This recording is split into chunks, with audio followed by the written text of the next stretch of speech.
புது வாழ்வு தந்தவரே, புது துவக்கம் தந்தவரே, புது வாழ்வு தந்தவரே, புது துவக்கம் தந்தவரே.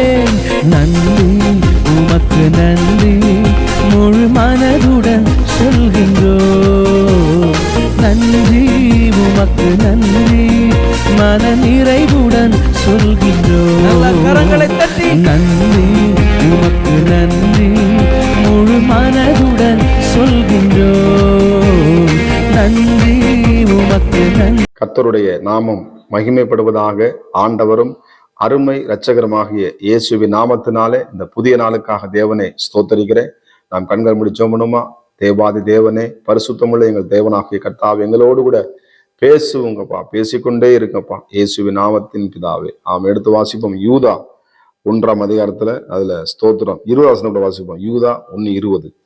நீங்களோ பிரியமானவர்களே, உங்கள் மகா பரிசுத்தமான விசுவாசத்தின் மேல் உங்களை உறுதிப்படுத்தி கொண்டு பரிசுத்த ஆவிக்குள் ஜெபம் பண்ணி கர்த்தருக்கு மகிமை உண்டாவதாக. வசனம் சொல்லுது பாருங்க, உங்களை என்ன பண்ண உறுதிப்படுத்தி கொண்டு. உறுதி, இன்னைக்கு உறுதியா நீங்க இருக்கணும். ஆமா, உறுதி தான் ரொம்ப முக்கியம். சொல்லுங்க, அது அந்த கம்பி உறுதியா இருக்கும், இந்த கம்பெனி உறுதியா இருக்கும், இந்த பொருள் உறுதியா இருக்கும். அப்படிலாம் என்ன பண்ணா அதெல்லாம் பார்த்து வாங்கிட்டு நம்ம இது நல்லா ப்ராடக்ட், நல்லா உழைக்க, நல்லா உறுதியானது, அது கேரண்டி அப்படி சொல்லலாம். இல்ல, நம்முடைய வாழ்க்கையில உறுதியா இருக்கணும். எப்பங்க? விசுவாசத்துல உறுதியா இருக்கணும். கர்த்தருக்கு மகிமை.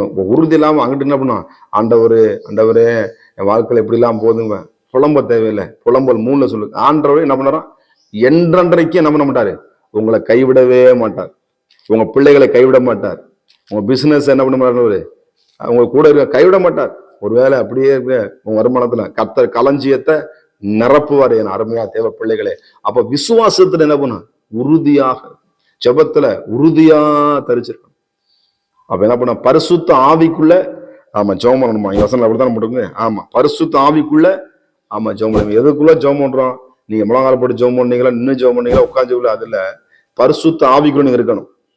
இந்த பரிசுத்தம் என்ன பண்ணா, நீதி குறித்தும் நியாய தீர்ப்பு குறித்தும் கண்டித்து உணர்த்துகிறவர், நல்ல கைட் பண்ற நல்ல பரிசுத்த ஆவி, நல்ல ஒரு டீச்சர். அவர் என்ன பண்ணாங்க, நம்மள பரிசுத்த ஆவிக்குள்ளே, பரிசுத்த ஆவிக்குள்ள நிரம்பணும். அது எப்படி பரிசுத்த ஆவின்னு என்ன, எனக்கு அருமையா ஆண்டோட கேளுங்க, என்னை பரிசுத்தப்படுத்துங்க, அந்த பரிசுத்த ஆவிக்குள்ள என்ன பண்ணுங்க, கொண்டு போங்க ஆண்டவர். கர்த்தருக்கு மகிமை உண்டாவதாக. நம்மள ஆண்டவர் என்ன பண்ணாரு, பரிசுத்த ஆவி உங்கள் மேல் வரும்பொழுது நீங்கள் பலன் அடைவீர்கள்.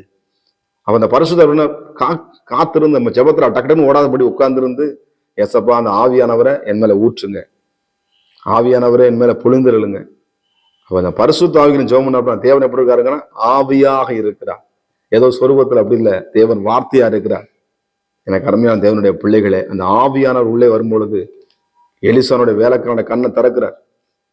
அதுக்கு முன்னாடி அவன் பாக்குறான், ஒண்ணுமே இல்லை, உறுதியில பிரச்சனை சுந்திருக்கு, சுத்திலும் பிரச்சனை வருது, போற இவ்வளவு பேர் சுந்துட்டாங்க. அவன் ஒரு ஜெபம் பண்றான் எலிசா, ஆண்டவரே என் வேலைக்காரோட கண்களை திறந்தருளும் ஆண்டவரே.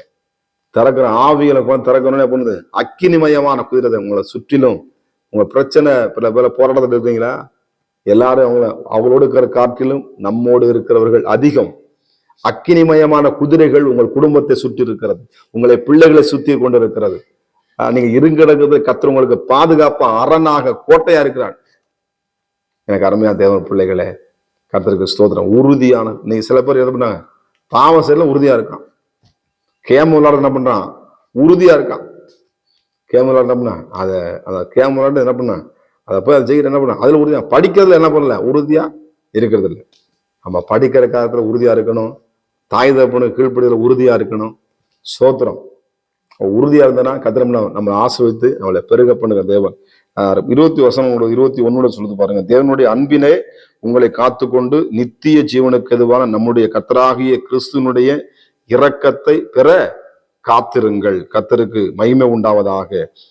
அதுவான 22 சொல்லுங்க, அல்லாமலும் நீங்கள் பகுத்தறிவுள்ளா இருந்து சிலருக்கு இரக்கம் பாராட்டி சிலரை அக்கினியிலிருந்து இழுத்துவிட்டு பயத்தோடே ரட்சித்து மாமிசத்தால் கரைபட்டிருக்கிற வஸ்திரத்தையும் வெறுத்து தள்ளுங்கள்.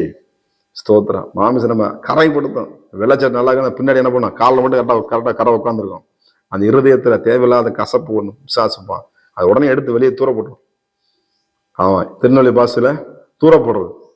ஆமா, நாங்களும் அந்த பாசை என்னடா வித்தியாசமான பாசை, திருநெல்வேலி புதுசு, ஆனாலும் தூரப்போனா என்னடா. அப்ப அவ அதை வெறுத்து என்ன பண்ணும், வசனம் சொல்லுது, வெறுத்து தள்ளுங்கள். அதை அழுக்க தள்ளினாதான் நம்ம, இல்லைன்னா மறுபடியும் அழுக்கு செய்யப்பட்டா அது அழுக்கு மறுபடியும் பிடிச்சா ரொம்ப ஹார்டாயிரும். அவன் தேய்க்க உங்களுக்கு கஷ்டமா இருக்கும். அந்த பாதைங்க அன்னைக்கே என்ன பண்ணுங்க, அதை விட்டுருங்க. அந்த சமூகத்தை அந்த பரிசுத்தம், அந்த சமூகத்தை உறுதியா இருப்பேன். எனக்கு அருமையான தேவனுடைய பிள்ளைகளே, நம்ம ஜெபத்துல உறுதியா இருங்க. உங்க குடும்ப ஜெபத்துல உறுதியா இருங்க. காலையில எழும்புறதுக்குள்ள உறுதியா இருந்து கர்த்தரை தரிசிக்கு உறுதியா இருங்க. கர்த்தருக்கு பரிசுத்தம் வாழ்றத உறுதியா இருங்க. நிச்சயமா நீங்கள் வளர்ந்து பெறுவீர்கள். எப்படி பெறுவீங்க? பலம் கொண்டு இடம் கொள்ள போக மட்டும் கர்த்தர் உங்களை ஆசீர்வாதமாக என்ன பண்ண, நிச்சயமா உங்களை பெருக பண்ணுவார். உங்க வாழ்க்கையில உறுதியா மறந்தவங்க உறுதியா இருங்க. யோபு உறுதியா இருந்தாப்புல, உத்தமத்துல உறுதியா இருந்தாப்புல.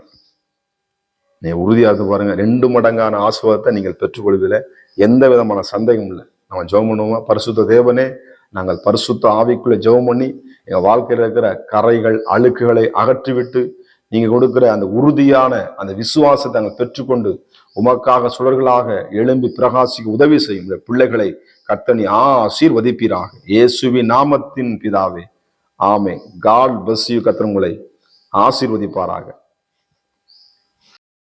புது வாழ்வு தந்தவரே, புது துவக்கம் தந்தவரே, புது வாழ்வு தந்தவரே, புது துவக்கம் தந்தவரே. நன்றி உமக்கு நன்றி, முழு மனதுடன் சொல்கின்றோ. நன்றி உமக்கு நன்றி, மன நிறைவுடன் சொல்கின்றோ. கரங்களை தட்டி நன்றி உமக்கு நன்றி, முழு மனதுடன் சொல்கின்றோ. நன்றி உமக்கு நன்றி, மன நிறைவுடன்